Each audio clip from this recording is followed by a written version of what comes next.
Hey everyone, and welcome to The Explainer. Today, we're diving into something pretty amazing.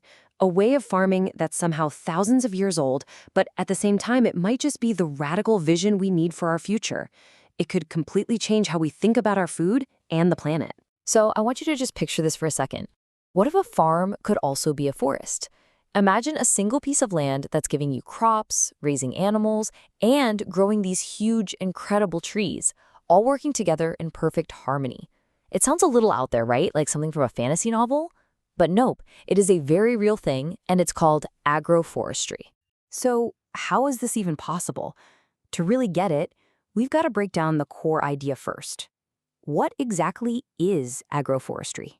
Okay, so here's the official kind of sciencey definition from the Food and Agriculture Organization back in 1977. Now, I know it sounds a little dense, but hang with me. The most important words here are deliberately combined. This isn't just, randomly letting a few trees pop up in a field. No way. This is all about smart, intentional design. It's an intelligent, integrated system. Maybe the easiest way to think about it is like this: a simple but really powerful equation. When you intentionally mix trees with crops and sometimes with animals, all on the same land, you don't get chaos. You get a thriving system that pretty much takes care of itself. All right, and this is where things get really exciting.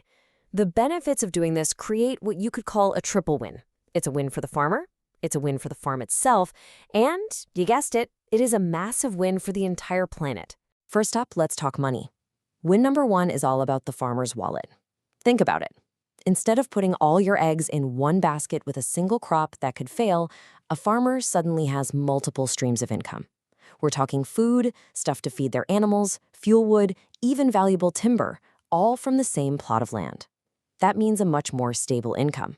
And it also means less pressure to go chop down natural forests just to get by. Okay, so win number two is for the farm's health.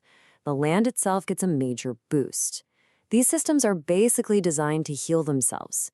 For instance, you have certain trees, like Leucaena, that literally pull nitrogen fertilizer out of the thin air and feed it directly to the soil. They're like little fertilizer factories. And all those roots, they act like a net, holding the soil in place, stopping erosion, and making the whole place way more efficient with its water. And that brings us to win number three, the big one for the planet's health. Seriously, all those trees and that super healthy soil act like a giant sponge, just sucking carbon dioxide right out of the atmosphere. That's a huge deal for fighting climate change. And on top of that, this rich environment becomes a haven for biodiversity. We're talking birds, insects, all kinds of wildlife coming back to thrive. Okay, so that's all the theory. But what does this actually look like on the ground, in the real world? Let's check out a couple of examples that really feel like farms pulled right from the future. So here's one classic system. It's called Tonga.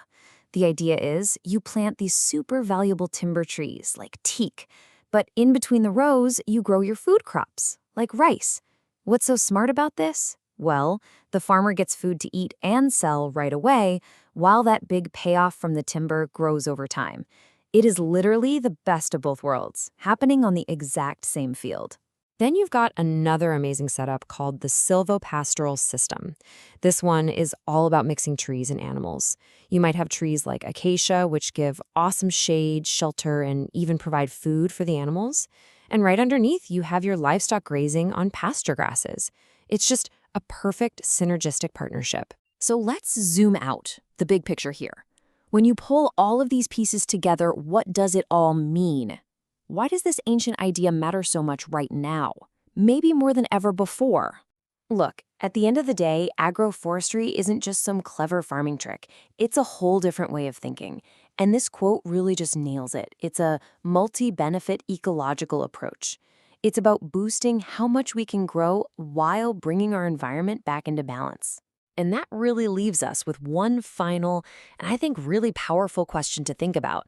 As we're all searching for ways to feed a growing world on a pretty fragile planet, you have to wonder, right? Could this ancient idea truly be the future of our food?